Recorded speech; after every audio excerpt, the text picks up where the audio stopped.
Bismillahirrahmanirrahim. Assalamualaikum warahmatullahi wabarakatuh. Selamat pagi, selamat siang, selamat sore, selamat malam, selamat dini hari.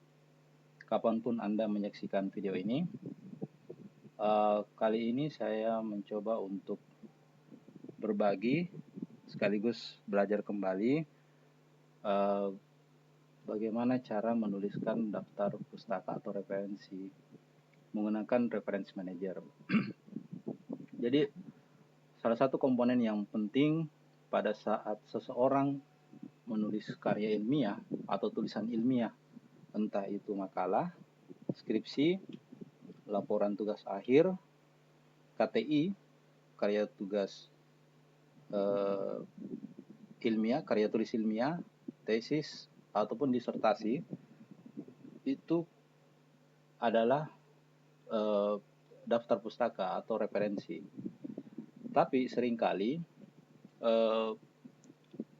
kita seringkali keliru dalam menuliskan daftar pustaka. Kelirunya seperti apa? Saya kasih lihat contohnya seperti ini.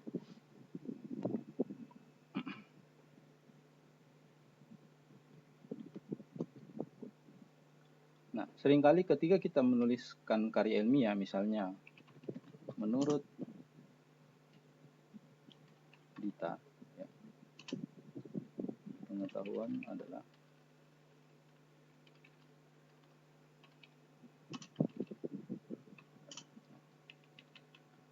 seringkali ketika kita menuliskan daftar pustaka atau referensi atau merujuk referensi tertentu, kita masih menggunakan cara manual seperti ini. Nah, maka apa yang terjadi ketika menuliskan manual seperti ini? Nanti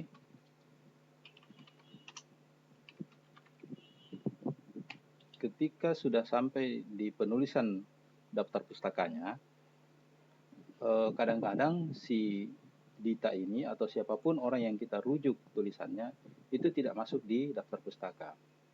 Nah, kenapa? Karena tidak sinkron antara apa yang dituliskan di halaman sebelumnya dengan apa nanti yang akan dituliskan di sini di halaman berikutnya. Nah, kenapa seperti itu? Karena kita masih menggunakan cara manual. Padahal ketika kita menggunakan reference manager, maka si Dita ini atau siapapun orang yang kita rujuk tulisannya itu nanti bisa ditelusuri, bisa ditelusuri di database, ya. Bisa ditelusuri di PubMed, di Google Scholar, dan di database yang lainnya. Nah, salah satu reference manager itu dikenal dengan nama Mendeley. Ya. Ada beberapa reference manager, ya, selain Mendeley sebenarnya. Ada EndNote, ada Bibliotex, ya, dan lain sebagainya. Nah, untuk video kali ini, saya mencoba membagikan informasi tentang Mendeley, ya. Bagaimana cara menginstal sekaligus menggunakannya. Salah satu kelebihan Mendeley ini karena dia adalah free. Tapi sebelum menggunakannya, terlebih dahulu kita masuk untuk melakukan penginstalan.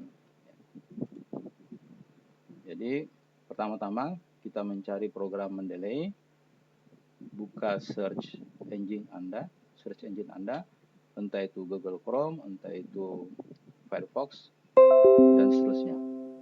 Kemudian ketika sudah masuk, jadi saya ini menggunakan Google Chrome, ya. Jadi ketika sudah masuk di Google Chrome, ketikkan Mendeley, ya, tulisannya seperti ini. Kemudian, nah nanti Anda ketika sudah masuk itu, Anda akan mendapatkan tulisan seperti ini, ya. Download Mendeley, desktop Mendeley. Download Mendeley desktop atau Mendeley. Kemudian klik ini.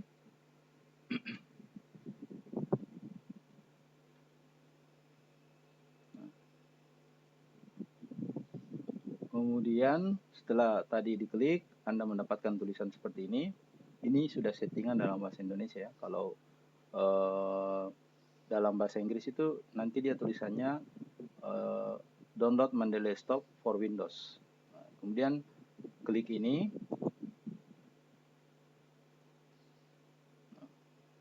Kemudian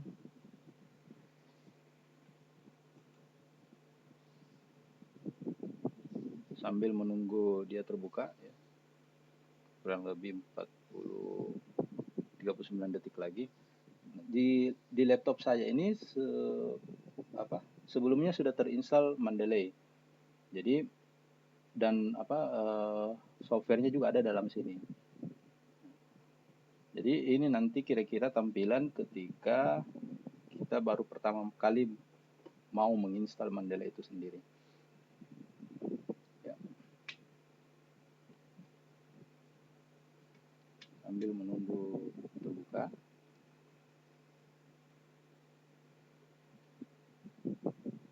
Oke.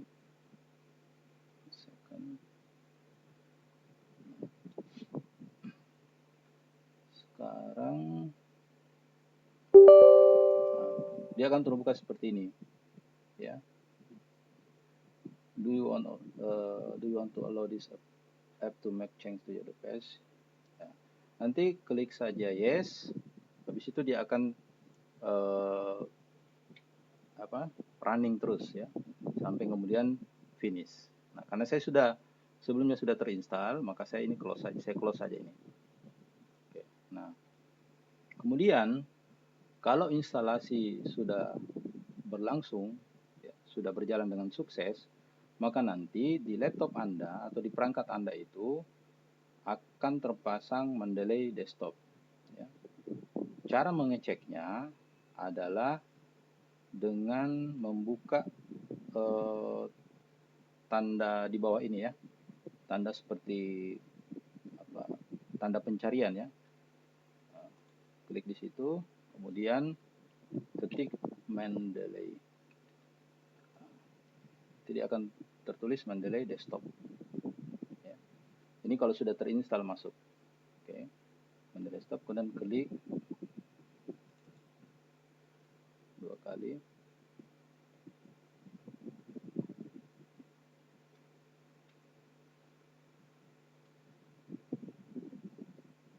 Oke, sambil menunggu terbuka. Klik 2 kali.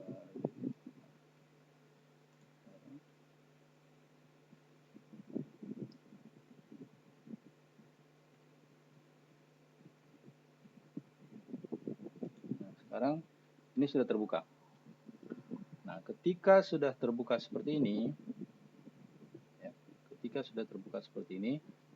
sebelumnya kan saya sudah mengisi saya punya Mendeley ya, jadi makanya jangan heran ketika sudah ada tulisan-tulisan seperti ini.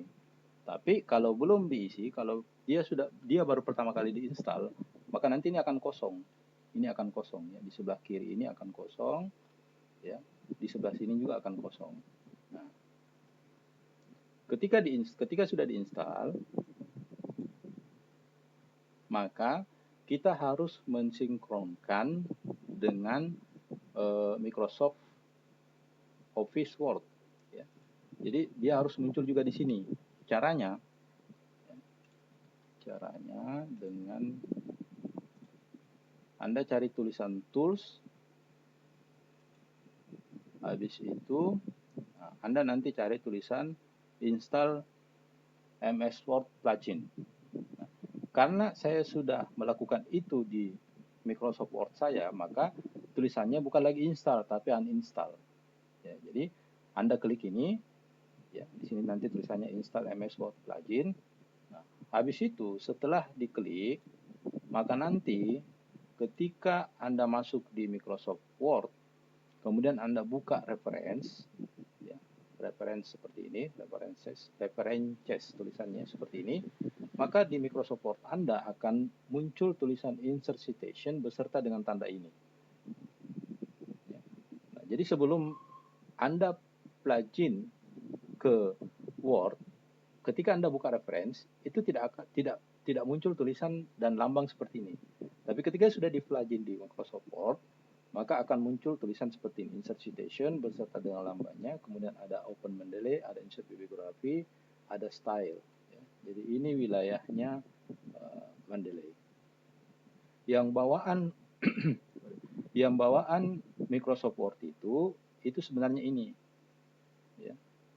Jadi reference dalam tanda kutip reference manajernya Microsoft Word itu ada di sini sebenarnya. Insert citation, manage source, style, bibliografi. Oke, muncul tulisan seperti ini. Nah, ketika muncul tulisan seperti ini, maka untuk Mendeley desktop itu sudah bisa digunakan. Jadi, ketika muncul tulisan ini di Microsoft Word Anda, maka untuk Mendeley desktop itu sudah bisa digunakan. Saya kasih lihat ya. Kalau saya pakai Mendeley, maka menurut tulisan yang saya kutip itu, saya akan cari di sini, insert citation. Ketika saya klik tadi, saya ulang ya. Jadi ketika saya mau merujuk kepada pendapat seseorang, entah itu hasil penelitian, entah itu teori dalam buku, dan seterusnya, maka saya akan klik insert citation. Nah, ketika saya klik insert citation, maka ada pilihan. Apakah nanti kita mau mencari langsung penulisnya, judul tulisannya, tahunnya, dalam kepustakaan Mendeley. Jadi misalnya kita memilih penulisnya, maka cukup kita ketik namanya, Ahmad misalnya. Saya begitu. Nah, ketika saya menuliskan kata Ahmad, maka muncul Ahmadi di sini. Ahmadi. Maka muncul Ahmadi di sini. Ya. Nah, kemudian saya klik tadi itu Ahmadi, habis itu saya okekan.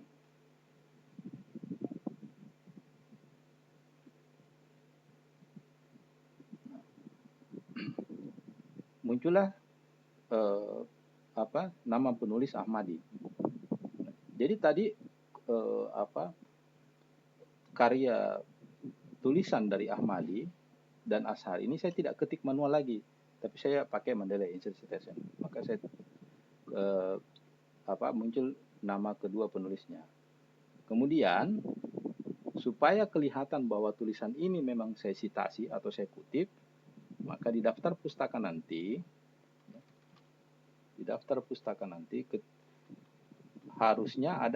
harusnya ada nama Ahmadi itu kan. Ya, kalau selama ini kan kadang-kadang ada Ahmadi di sini, tapi di daftar pustakanya tidak ada. Atau kadang-kadang ada Ahmadi di daftar pustaka, tapi di kutipannya kita tidak ada. Nah, itu kan kadang-kadang menyesatkan juga. Kita tidak tahu munculnya dari mana tiba-tiba nama itu muncul. Nah, tapi dengan cara ini, maka nanti akan muncul di dua tempat, satu pada saat kita mengutip, satu di daftar pustaka. Nah, bagaimana caranya supaya muncul di daftar pustaka? Kita klik insert bibliografi. Nah, ini dia. Ketika kita klik insert bibliografi, maka yang namanya Ahmadi beserta dengan judul tulisannya, beserta dengan nama jurnalnya, beserta dengan volume jurnalnya, beserta dengan nomor doi-nya akan muncul semua. Jadi akan mudah kita mengecek, oh si A ya dia mengutip Ahmadi, ternyata di pustakanya muncul, di sini juga muncul. Nah, beda tadi dengan ini. Kalau kita pakai cara konvensional, menurut kita ya, ini nanti ketika mau dimunculkan di daftar pustaka, kita harus ketik manual seperti ini. Cara cepat, misalnya seperti itu. Tapi kalau pakai Mendeley ini tidak. Oke. Nah, jadi begitulah cara mengoperasikan Mendeley desktop. Nah, kemudian di Mendeley desktop ini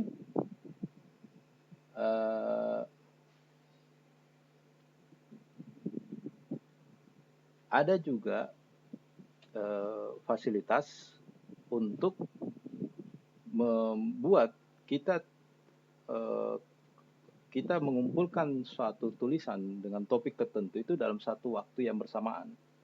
Ya, caranya, misalnya gini, maksud saya gini, caranya di tools ini ada tulisan install web importer.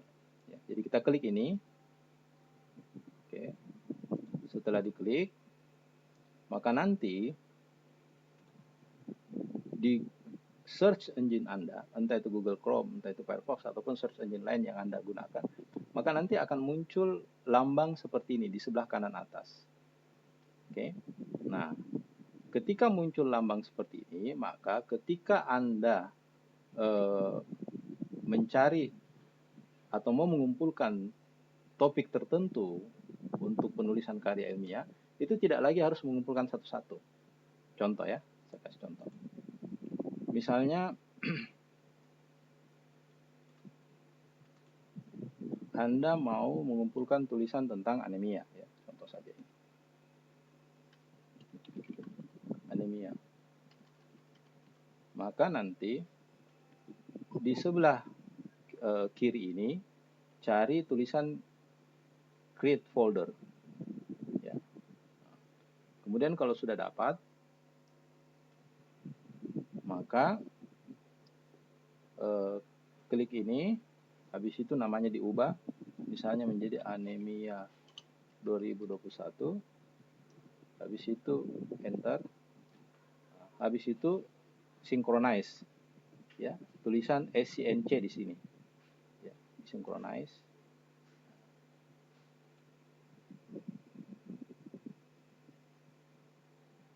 Oke, synchronize sampai di 100%. Nah, setelah disynchronize, maka kita kembali ke sini. Untuk mencari tulisan ilmiah atau karya ilmiah yang berkaitan dengan topik anemia, maka kita harus membuka salah satu atau beberapa database. Ya, misalnya kita buka Google Scholar. Google Scholar ya, misalnya. Tulisannya seperti ini. Google Scholar. Enter. Nah, kemudian nanti ada muncul tulisan seperti ini, Google Scholar. Kita klik. Nah, kemudian kita ketik kata kuncinya. Misalnya kita mau mencari tulisan tentang anemia dan ibu hamil, maka kata kuncinya kita tanda kutip 2, kemudian anemia, tanda kutip lagi, kemudian kita ketik or, kemudian kalau kita mau yang bahasa asing, maka pregnancy, gini, kayak gitu. Nah, ini akan muncul semua tulisan tentang anemia pada kehamilan ya. Nanti untuk ini cara mencari karya ilmiah dengan menggunakan kata kunci seperti ini, nanti insya Allah di video berikutnya saya akan jelaskan ya. Saya akan sharing informasinya ya. Nanti karena nanti ada istilah Bolen ya, MSH dan seterusnya. Jadi tapi kita fokus di ini saja dulu, Mendeleynya. Nah, sekarang kalau muncul halaman seperti ini di sebelah sini, ini kalau muncul halaman seperti ini, maka semua tulisan tentang anemia pada kehamilan itu akan muncul tahun berapapun itu. Ya. Tapi kita bisa batasi waktunya. Nah, caranya dengan mengklik sebelah sini nih, rentang khusus. Nah, misalnya kita mau 5 tahun terakhir. Misalnya kita mau 2015 misalnya sampai 2020. Ketika kita menuliskan 2015 sampai 2020, maka tulisan tentang anemia pada kehamilan itu yang ditampilkan hanya di 5 tahun terakhir itu. 2015 sampai 2020. Nah, setelah itu kita telusuri. Kemudian, nah di sini ini sudah tersaring. Jadi kalau sebelumnya itu semua tahun ada, tapi sekarang ini hanya tulisan anemia pada kehamilan atau ibu hamil itu yang rentang waktu 2015 sampai 2020. Nah, setelah ini muncul, ini baru halaman pertama ya. Ini contoh saja dulu. Setelah ini muncul, maka kita klik tanda Mendeley di sini, Mendeley Web Importer ya. Klik seperti ini.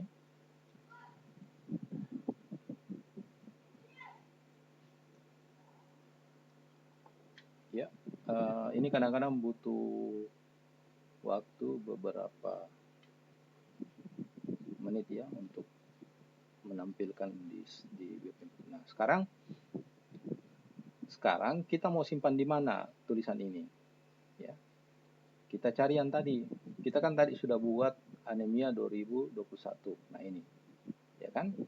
Nah, anemia 2021 kita centang. Oke. Nah, setelah itu, setelah tercentang, itu saja yang kita centang. Artinya anemia pada ibu hamil itu nanti akan tersimpan di folder anemia 2021. Nah, setelah itu tercentang, kita centang juga ini select all. Ya. Select all artinya meskipun dia nanti bukan dalam bentuk PDF, dia akan masuk juga di situ. Dalam folder anemia 2021 itu. Nah, sekarang kita klik tulisan add ini. Dia lagi berproses, berputar.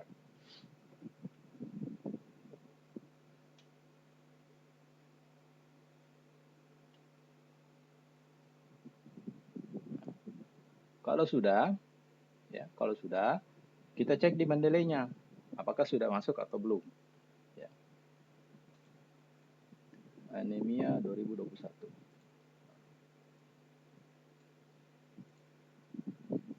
Oke. Anemia 2021, kemudian synchronize.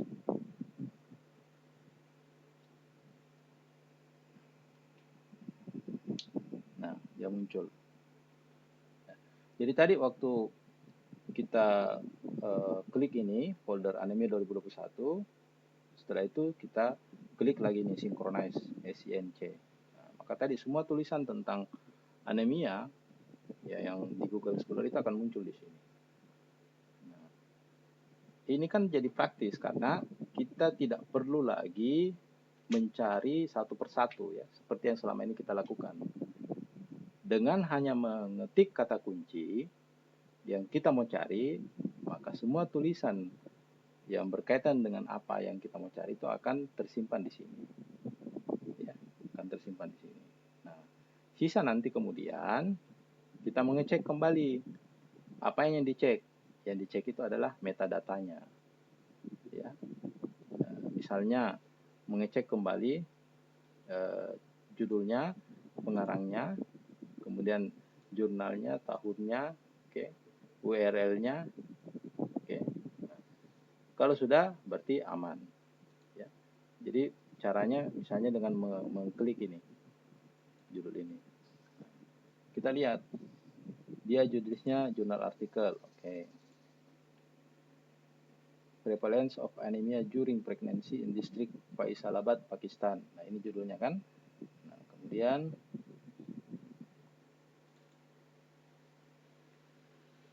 bisa diklik 2 kali.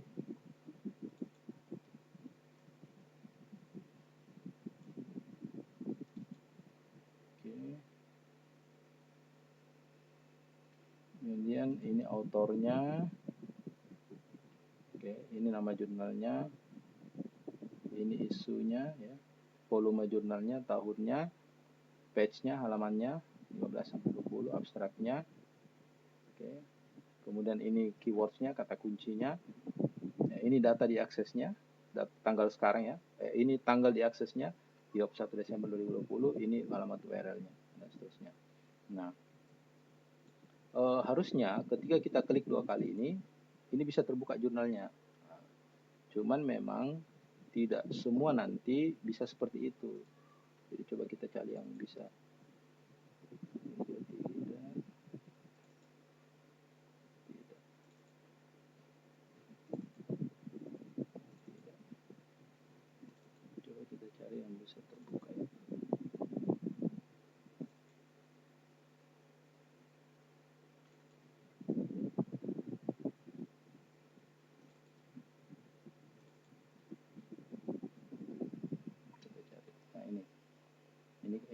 bisa terbuka. Nah, ini yang bisa terbuka. Apa gunanya kita buka seperti ini? Untuk melihat kecocokan antara metadata yang tercantum di halaman sebelumnya dengan yang ada di sini. Misalnya, kita mau melihat betul tidak judulnya ini iron deficiency anemia in pregnancy sama dengan judul yang ada di halaman sebelumnya. Betul tidak Giancarlo Di Renzo dan kawan-kawan itu adalah penulisnya, seperti yang tercantum di sini kan? Nah gitu. Kalau ada yang keliru, maka langsung kita perbaiki di sini, di sininya. Ya. Oke, ini tahunnya misalnya, dan seterusnya. Nah, kalau sudah, ya, kita close saja. Kalau sudah, nah, berarti misalnya ini yang kita mau ambil rujukan, nah, anemia misalnya kan, misalnya anemia menurut, kita insert citation, habis itu kalau kita belum hafal namanya atau judulnya atau tahunnya, kita langsung klik saja go to Mendeley. Anemia 2021 tadi kan tersimpan di folder anemia 2021 tadi kan tersimpan tulisan itu. Nah, maka langsung kita klik ini. Setelah itu klik tulisan ini, cite, cite tulisannya ya, tanda kutip 2 ini. Nah, langsung ini kan muncul di Renzo tadi itu. Nah, kenapa at all? Karena kan itu nama penulisnya lebih dari 1. Nah, kemudian nah, otomatis dia sudah muncul di daftar pustaka. Jadi lebih mudah kan dibandingkan penulisan daftar pustaka yang selama ini kita pakai. Okay. Itu tadi penggunaan Mendeley importer. Nah, tentunya Google Scholar ini hanya salah satu database. Ya. Masih ada beberapa database lain dan lebih bagus sebenarnya dibandingkan Google Scholar. Tapi sekali lagi ini contoh ya. Nanti insya Allah di pertemuan berikutnya kita coba melihat database lain selain Google Scholar itu ya. Ada PubMed ya. Dan ada yang lainnya ya. Ada beberapa selain Google Scholar dan PubMed itu. Oke. Saya kira cukup dulu ya untuk Mendeley ya. Mudah-mudahan apa yang saya share hari ini bisa memberikan manfaat untuk kita semua. Assalamualaikum warahmatullahi wabarakatuh.